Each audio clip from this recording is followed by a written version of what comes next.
తర్వాత green buffer zone ఒకటి అడిగారు తుళ్ళూరు విలేజ్లో జోన్ 1 అని. అంతకుముందు ఇచ్చినటువంటి గ్రీన్ బఫర్ జోన్ వల్ల 39 ప్లాట్స్ ఎఫెక్ట్ అవుతా ఉండని వాళ్ళకి. సో దాన్ని సిఆర్డి అధికారులు కూర్చొని దీన్ని అలైన్మెంట్ మార్చిన తర్వాత ఇప్పుడు కేవలం 3 ప్లాట్స్ మాత్రమే ఎఫెక్ట్ అవుతున్నాయి. ఇది శుభ పరిణామం. సిఆర్డి అధికారులకి, నారాయణ గారికి, అందరికీ మనస్ఫూర్తిగా కృతజ్ఞతలు. ఎందుకంటే 36 మందిది యాంగ్జైటీ పోయింది దీనివల్ల. అదొకటి క్లియర్ అయిపోయింది ఇప్పుడు. తర్వాత రెండోది ల్యాండ్ 2500-400 ఎకరాలు ల్యాండ్ పూలింగ్లో ఇవ్వని వాళ్ళు ఉన్నారు. అక్కడ కొన్ని ప్లాట్స్, పెద్ద ప్లాట్స్ మనం వేరే వాళ్ళకి అలాట్ చేస్తున్నాం. అక్కడే కొంతమంది ప్రాబ్లమ్స్ వస్తున్నాయి. వాళ్ళకి ల్యాండ్ ఎక్కడ ఇవ్వాలనే దాంట్లో ఇప్పుడు అది ల్యాండ్ ఎక్విజిషన్కి వెళ్ళటానికి జనవరి 1st వీక్లో ల్యాండ్ ఎక్విజిషన్కి వెళ్దాం అనుకుంటున్నాం. ఎందుకంటే ఈ కేసులన్నీ ఇప్పుడు ఈ వారంలో అయిపోతాయి.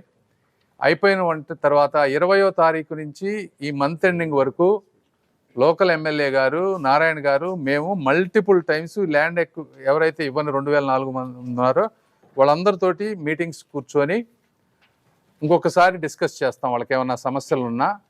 ఎందుకంటే ల్యాండ్ ఎక్విజిషన్కి వెళ్ళిన తర్వాత ల్యాండ్ కాస్ట్ చాలా తక్కువ వస్తుంది వాళ్ళకి. దయచేసి వాళ్ళని కూడా కోఆపరేట్ చేయమంటున్నాం. చేయకపోతే జనవరి 1st వీక్లో ల్యాండ్ ఎక్విజిషన్ నోటీస్కి వెళ్తాం. అది ఒకటి.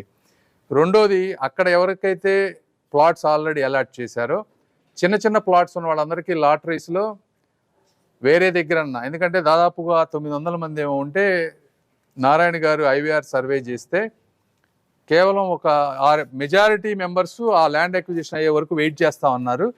కేవలం ఒక 37 మంది ఈ ఆల్టర్నేటివ్ అని అడిగారు. తర్వాత నాకు టైం కావాలన్న వాళ్ళు 86 ఉన్నారు. అంటే దాదాపుగా ఒక 120 మంది ఏదో విధంగా ఆల్టర్నేట్ ప్లేస్లో ఇవ్వమన్నారు. ఆ 120 మందికి చిన్న చిన్న ప్లాట్స్ ఉన్న వాళ్ళందరికీ ఎక్కడో చాట లాటరీ చేసి ఇస్తాం.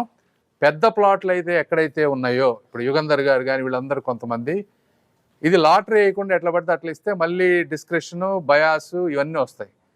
ఇది ఎంతమంది పెద్ద లాట్స్ ఉన్నారు, 100 ఎకరాలు ఉన్నాయా, టోటల్గా 200 ఉందా, 300 ఎకరం ఉందా అనేది ఇంపాక్ట్ అసెస్మెంట్ చేయమన్నా.